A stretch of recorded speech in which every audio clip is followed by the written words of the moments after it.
Welcome to Something Positive for Positive People. I'm Courtney Brain. Something Positive for Positive People is a podcast featuring the experience of people living with and affected by sexually transmitted infections. Today's guest is living with genital herpes, is that right? Yes. And her name is Adele Harnichkova. Well, you almost got it No! right, but okay. Let's leave it there. I'm going to learn it. And I'm going to say it right. Adela, where are you from? I'm from Slovakia, from the capital, so Bratislava. And is that where you live now? Yes. Oh, so born and raised. Born and raised, yes. And how old are you? I'm 29. As Recently. of what, 2 days ago, 3 days ago? On the 3rd of October, I turned 29. Yeah, happy belated birthday again. Thanks. I saw you got turned up and you went and got McDonald's. Yeah. Is McDonald's a luxury or something over there? Because, here it's like, ew, gross. It's just cheap food. No, we just really like it. Oh, okay. And we know that we shouldn't supposed to eat it because it's not good, but it's delicious, but it's still not healthy. Yeah, I saw your Instagram post and everybody was just smashing double cheeseburgers and chicken sandwiches and french fries. Pretty much, yeah. So you were just like, it's my birthday, I'm going to eat McDonald's. Yes, like we don't count calories and stuff like that on birthdays. Yeah, and you work out too, don't you? Yes, I work out. Yeah. Oh, okay. So you lift? Do you lift heavy? Yes. Oh, a lot of people say girls shouldn't lift heavy, and I think that now that we're seeing more girls who lift heavy who don't look like men, a lot of women are becoming okay with it and wanting to get into it. Well, I have to say, I never was really afraid of lifting heavy. I always wanted, be better, do better, lift heavier, and go faster. I'm this kind of person, so it's just another challenge. So, and I have to say that since I'm lifting really heavy, I can definitely see changes in my physique and how I look. So, and I like it. So yeah, I sure don't look like a man. Tell all the ladies if they want to get that peach emoji, they gotta lift heavy. Yes, definitely. All right, so you and I met on Instagram, and we were messaging back and forth for a little while, and you came out and said, hey, I want to be on the podcast. What made you say that? Well, I just said, because you have such inspirational people on your podcast, and I said, what I literally said was that once when I do something big, or at least something, for the community or people here suffering or having herpes or problems with it or accepting it, and if I manage to do some changes, then I would probably or maybe make it to your podcast. And you said we can do it right away. So.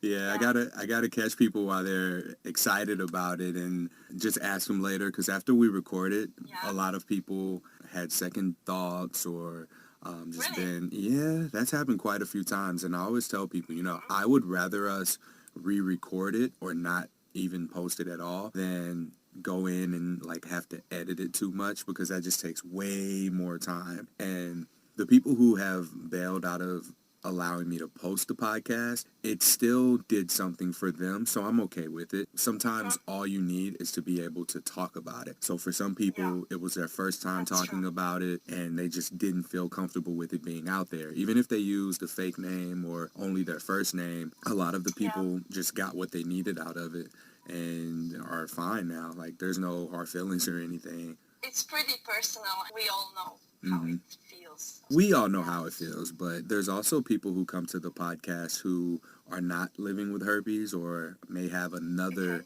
condition that they are living with. And what's great is the guests that we've had on here, all of their stories have still been inspiring stories, even if it wasn't herpes, if it wasn't HIV, you still have people who talk about how they managed to deal with something that came with herpes, like depression, or how they were able to leave toxic relationships and begin to accept themselves and love themselves and express some level of vulnerability and opening up to a friend or support someone. So even if you take the STI out of it, if you remove herpes, then you are still left with a positive story of someone who's doing something good for other humans or even for themselves. So for you, we're going to talk about you. So we're going to talk about Adele, Yes. not the singer. We have to make that clear. Unless you can sing, can you? No. No, definitely I'm not singing. Oh, okay. We probably just need to run some shower water. Everyone can sing in the shower and in the car. Yeah, the car, definitely. That one person that's going nuts in the car, yeah, but only if I'm alone. Yeah. You said you have genital herpes. You're 29 years old as of the last 10 days. How old were you when you were diagnosed? Well, I was 28. I was diagnosed like this April, so it's like, what, 6-7 months? And how did you get diagnosed? How did you find out? Back then, I had a boyfriend, or yes, I was in a relationship. Yes, of course, we had sex, and after that, in a couple days, I felt discomfort, and I initially thought that it would be just a yeast infection, but then I felt that something is really wrong. So I went to the doctor, and doctor took a really quick look. I was in the doctor's office for 10 minutes, and he took one look, and he was like, yep, that's herpes. Yeah, so that's how it works here. And I didn't get tested then. I had to really push to get tested at all. Did the doctor not want to test you? You know what? Recalling the whole situation and thinking back, yeah, I have to admit that I was really overwhelmed and I was really emotional and I was in shock and I couldn't think straight. So I made a lot of misjudgments and I could have handled the situation much better. But yeah, I was so overwhelmed and emotional that I failed that situation. Because first off, my actual OBGYN was on a sick leave. So when I get to the office, and I was, so thankful that they took me in, that I got an appointment, and there was another doctor. And I never saw that guy, and he never saw me. So here it works like, I was not his patient, so he didn't really care. I'm not his patient. I'm just there with a problem like this. And he, just was like, okay, this is herpes. Here is your prescription. Go to the dermatologist because we are not dealing with this. And that was all he said. Oh, another thing he asked me, and I think, bedside manners 0. He was disrespectful. I don't know, like he was having fun. I was totally a mess, and I was maybe a bit over dramatic to them, I don't know. And he asked, how is my little friend feeling? And I was like, you mean my boyfriend? Or, he was actually, I don't know, pointing out that I was, I don't know, having casual sex probably, or I don't know. Oh. So I was like, okay, I want to go out. I want to go home first off. Wait, and I just went away from there because I couldn't even get myself to ask normal questions because I was emotional, I was crying, and I was really in shock, and I failed that situation. Looking back, it was silly. I could have been more pragmatic and asked about it. When that doctor said, how's your friend, was he talking about your vagina?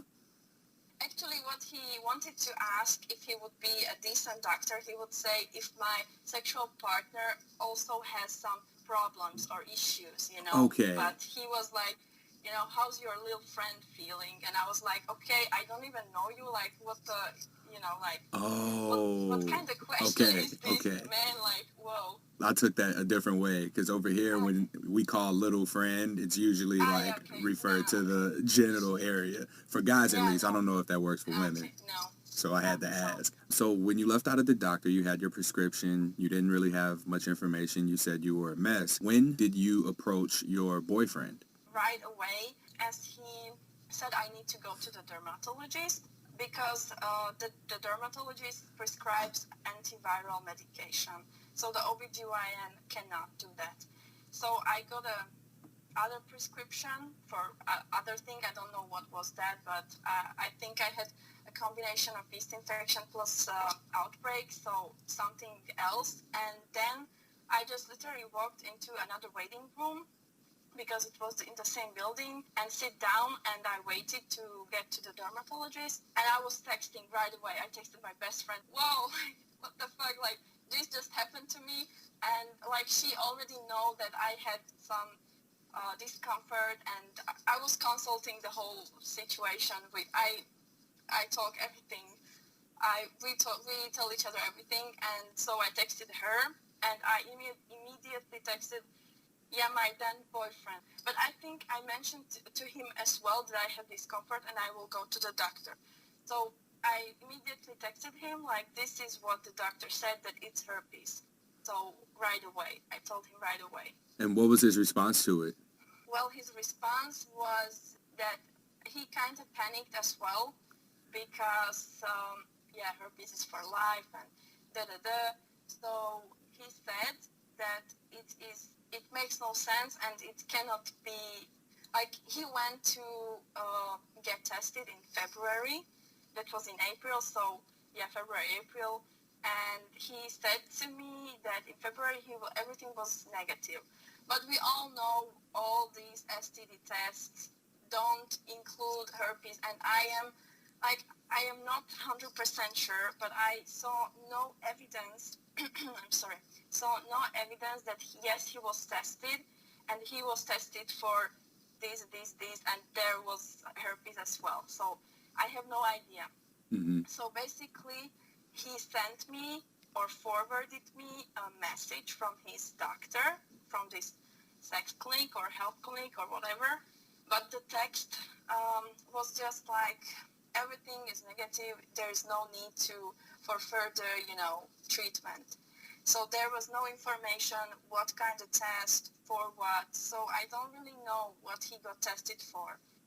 And after I told him that I've been diagnosed with herpes, he was like, okay, I'm going to get an appointment as soon as possible, and I will get tested as well. So I was like, okay. But he was as well, he panicked. He was shocked.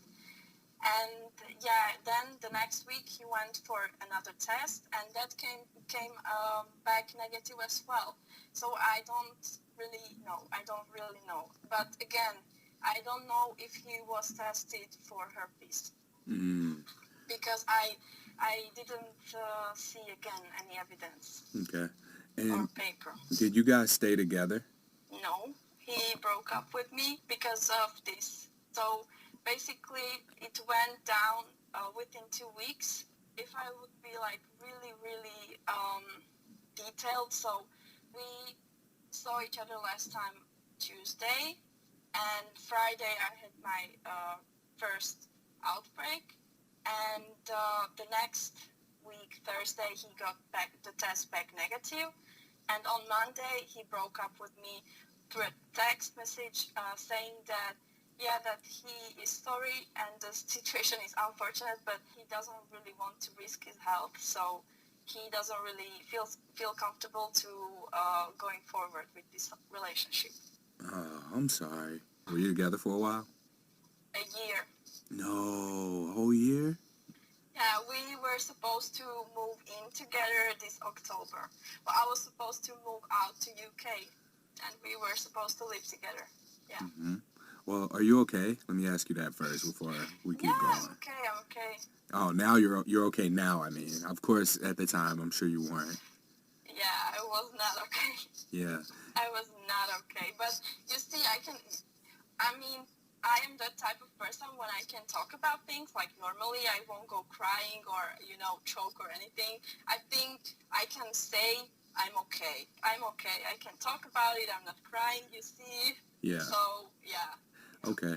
And how did you get to this point? Because that's devastating. This is someone you were with for a year. He found out you had herpes, and nobody really can understand and know who gave it to who, where it came from, or Yes, anything I like that. was really devastated, really. That's a very good word for that. Mm-hmm. Because I went through rough stuff in life and like different dark places, but I think in April I really hit rock bottom. I had like 2 anxiety attacks, and yes, I was really down. Like I was not depressed or suicidal or anything like that, but I really questioned my whole life. I questioned everything, my judgment. I questioned him, his reaction. I was kind of trying to find an answer and who to blame or whatever. Yes, I think I was trying to pin this on someone. But yeah, it's so hard. It's really hard because I always the responsible one and the cautious one. And this was my second boyfriend. And I'm a relationship type of a girl. I don't know. I was like sitting there, 28, with an STI, and I was like, I've been with 2 men, and I mean, how on earth did I get here? Like, what the F is going on? And I was like, yeah, I was a mess. What helped you get through being a mess? Well, I already was able to help myself through something in the past, so I was really trying to just give myself time to kind of cry and let it out, and I don't know, you feel sad and that kind of stuff. Yeah. But I'm really not the type of a person that drowns in self-pity and stays in bed for, I don't know, for a week. So basically when the outbreak, I don't know, when I healed or when it was better, I started to think and somehow gather myself. I didn't even get a sick leave. Like I was working and pushing and, just getting through, like getting by one day at a time. But after a while, when I was really like doing my research and trying to find some answers, I felt so overwhelmed that I had to get help. So I started to go to a therapist. So I was trying to somehow help myself to process it in a healthy way, I wasn't really doing that for long. We had like 4 sessions. It was enough. So I got professional point of view because all my friends were like, oh, he ain't shit, like you're better off without him, and don't even worry. And I was like, okay, this is not helping me, like this is really not helping me. Yeah. So yeah, I had to do it another way. Yeah. So your friends were there for you.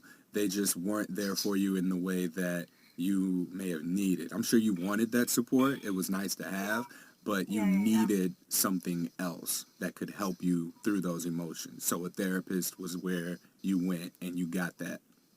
Yes. Yes, definitely. I am so thankful that my friends were there for me, even though I don't have really that many close friends. But the friends I told this, they were really supporting and, like zero judgment, nothing negative, not even my mom, no one. Actually, everyone was like, yeah, well, this sucks. How can I help? Mm-hmm. Yeah, kind of people. So. I love that you said that. And I'm so glad that you have such good friends as well who are just immediately jumping on board with helping you and asking how they can help. You said you did everything right when it came to dating. You only had 2 boyfriends. What is the sex education like over where you are in Slovakia? Well, that's a good question. I haven't been in a school for a minute, because I'm 28. So what I can remember, we had none, like literally no sexual education at all. But I know that on some schools there is already, but I really don't think that on all the schools, because I already talked with my therapist also about this, and she told me that she is doing something like that. So she has like talks with the kids about it. Okay. So it probably exists on some school. Back in my days, there were nothing like sexual education. That's interesting because over here in the States, a lot of the sex education that we have, they tell us to use condoms, they tell us to use barriers, or they tell us to wait until marriage, which is not working, obviously, because we have dating apps and we have people who are able to find their next sexual partner in just a thumb swipe or text message away. So it's not working here and no education there. So it's good that your therapist is working on something like that to help talk to kids and help them get that education as well. Yeah. When you decided to do this podcast, did you think that you would be open about it? Did you think we would talk like this in this much detail? Yeah. Yeah, of course. Well, so far I'm not like, surprised or anything. Well, I listened to your podcast so far, so I kind of knew what's your style. I think these podcasts, the more detailed, the better, I think, because we should talk about this like as openly as possible. I agree. Because it always helps. For example, for me, it helped back then. And also, I like to listen to these kind of things even now, so I think the more detailed, the better. Okay. I just want to encourage people to be able to utilize their support system. They're going to be there for you, and it helps. It helps for people to not only be able to talk to someone close to them, their friends and family, but if it is beyond that point, if it's beyond something your friends can just be there and support you in helping with, and you're still feeling down, depressed, or just unable to process the emotion, it is very important for you to consider seeing a therapist. And Adele just said herself, she talked to her friends. She had friends that she could talk to. So it's not like you only go to a therapist because you don't have anyone else you feel like you can talk to. You can go to a therapist even if you have someone to talk to. And you can just get that alternative, objective view from someone who's a professional and can help you process the emotions and deal with the thoughts that come with it. You have anything that you want to add to that? You said everything really well. So that's exactly how I meant it, and I agree. Definitely, I agree. Awesome. What are you up to now? Like, what do you do for work? Are you dating? What's going on in your personal life? Well, I work just in a small company, so that's not really interested. So the dating part, well, that's interesting. So actually, after I've been diagnosed and I bounced back really quickly, it took me 2 months to gather myself, let's say. May, June. Yeah, in June I was already dating. I have to say, for me, dating was my little social study or something, because I was really curious how it will go from now on, with the upgraded status. And, well, yeah, I tried dating apps and stuff like that. And I cannot say I met, like, people I was really, really into or interested or anything. But it was positive because I got a lot of positive reactions and feedback and something like that. Because, you know what, I have to say this before anything else. When my now ex-boyfriend rejected me, I felt like, okay, now I am done. Because throughout that 1 year, we never had any conflict. Everything went really, really good. And we never had like fights or arguments or disagreements or something. We had the same plans and values, and, I thought we want the same things. And throughout that year, he kind of saw what kind of person I am, because I showed him, that I'm caring and that I'm funny or smart, etc. These qualities that take time to realize. And after he rejected me, I was like, okay, now he knew me for a year. He knew that I am a decent person. I have good qualities. I have, a lot of things I can bring to the table, and he rejected me. And I was like, okay, so a stranger that knows nothing about me I mean, that won't be even, it will be a no-brainer. He will say no off the bat. I don't want to date or sleep or get involved with anyone with herpes. I was like, okay, so I think this is how it will go. And these were my expectations. Like, literally, I thought this will happen. Well, I realized that it's not like that. Like, really, no. There are people out there that, they don't even flinch. Like, okay, they say, okay, and they were going on talking about what we talked about previously. Like, they didn't even blink. Or, okay, there were guys that wanted to talk about it, and I felt that even better, because I really like the reaction. Is like, okay, thank you for sharing, I appreciate it, can I have questions or whatever, like, let's talk about it. That's my favorite reaction, to be honest. Mm-hmm. And yeah, so I had maybe only one guy that was really, really just after sex, and he was here just for, I don't know, a couple days. He said, okay, I appreciate it, but I don't really feel like, going further, or I don't know. And I was like, okay, cool, whatever. I didn't care, because I was not really interested jumping right in bed with, people I don't even know that much. So, yeah. Okay. I was just, talking to people, and I was curious what will come out of it. Yeah. So when you first were rejected by your boyfriend, you put so much into that and you demonstrated who you are to him, and then he rejected you for having herpes. So it was like, wow, I gave my everything to someone, and so now when I go to a new person and I give them even a little bit of that, they might even reject me before getting all of that. So you felt kind of helpless or hopeless. Because if you had all that to offer and someone rejected you, what's going to happen when you tell them, before you can even give them sex, you tell them you have herpes, it's going to be like, oh, okay, I don't want it. And that's just kind of a short version of what you were just saying. Exactly. That's what I thought, and it was hard. It was really hard, and I really was a textbook. Like, I felt all the things that I hear from other people, like, I will never have sex, I will never have a relationship, or no one will love me or want me, or, like all these things that we heard for a million times. And yes, I went through all these stages, and yeah, I felt all this. Yeah. And what's weird is that those thoughts aren't our own. Who told us that? That when you get herpes, no one's going to love you, you're never going to have sex, you're not going to be in a relationship. No one ever physically said that to you. So why do we tell it to ourselves? That's just something to think about. If no one ever gave you a reason to think that or say that or believe that, where is this coming from? And it's not coming from anywhere. It's coming from the opinions of people who don't have herpes or don't know they don't have herpes and have no idea what it's like to live with it. So allow yourself time to live with herpes before you start to make judgments about what it means for you.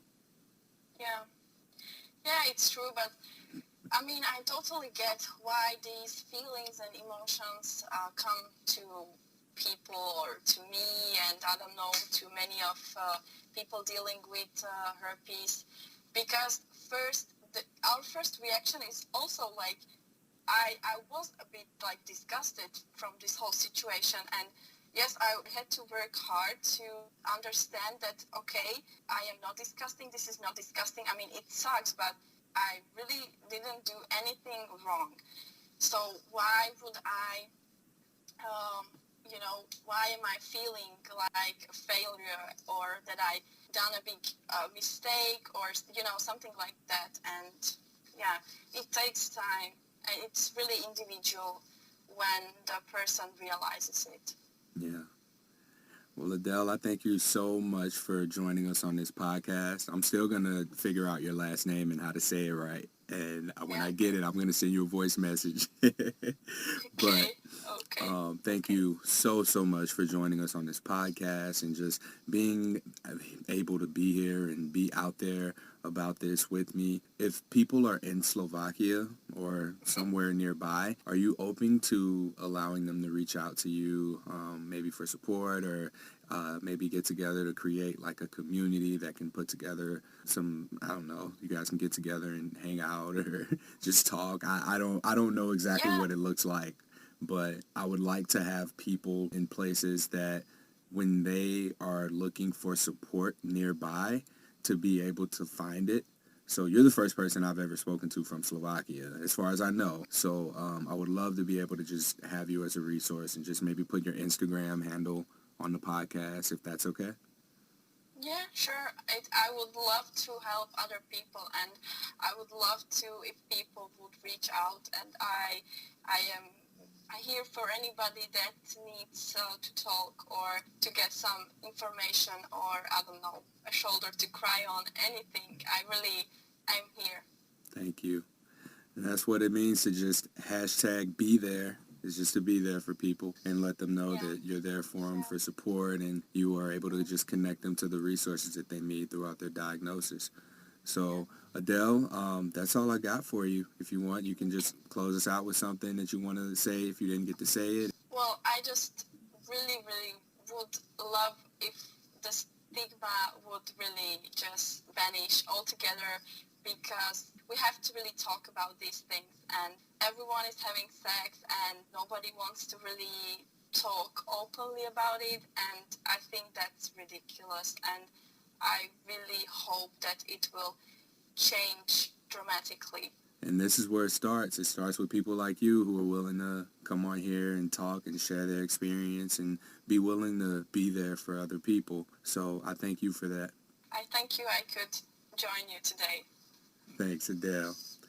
This concludes this episode of Something Positive for Positive People, featuring Adele in Slovakia, whose last name I promise I'm going to learn, and I'm going to pronounce it right to her and get her approval on it. I'm on Instagram, Twitter, Tumblr, and Reddit at H on my chest. Please, please, please rate, review, share this podcast with anyone, really. If you're someone who is comfortable with being out about herpes, or you're already out or considering it, the hashtag I have herpes and is what we'll be using to demonstrate that we're more than just someone living with an STI. We can say, I have herpes and I have a family, or I have herpes and I have some cool hobbies or started a business, whatever it is about yourself that you have going on. And then the hashtag what stigma is for people who may not want people to know they have herpes, or who may know someone who has herpes, and you can get family and friends involved here to say that they know someone who's living with herpes, and they can brag about you or brag about someone they know who may have disclosed to them, and talk about what you guys are still doing. Like, my friend so-and-so has herpes, and or they can be anonymous, and then you can talk about how nothing's really changed with your relationship, or after disclosing that, you guys felt like you were able to get closer. So you can just end it with hashtag what stigma, which just means that the things about the stigma, the untruths, the lies about being promiscuous, being dirty, disgusting, gross, not unlovable, those things don't apply in all cases. Now, if you're an asshole, that's a little bit different, but in this case, we want to be able to use that hashtag what stigma to create allies of the HSV community, so that we build a foundation for other people to be able to come out about their status and disclose to potential partners, and maybe be able to share that information whenever they're struggling to deal with it, going through depression or suicidal thoughts or anything like that, to be able to just open up with somebody in their support system, and then begin the process of recovering and being able to reach out to a therapist even and get their life back in their hands. So any participation, even if it's later, I'm still going to use the hashtags, and hopefully a lot of the other people who see it will get involved as well. I appreciate you for listening, and again, thank you for interacting with the podcast, and thanks for listening. Till next time, stay positive.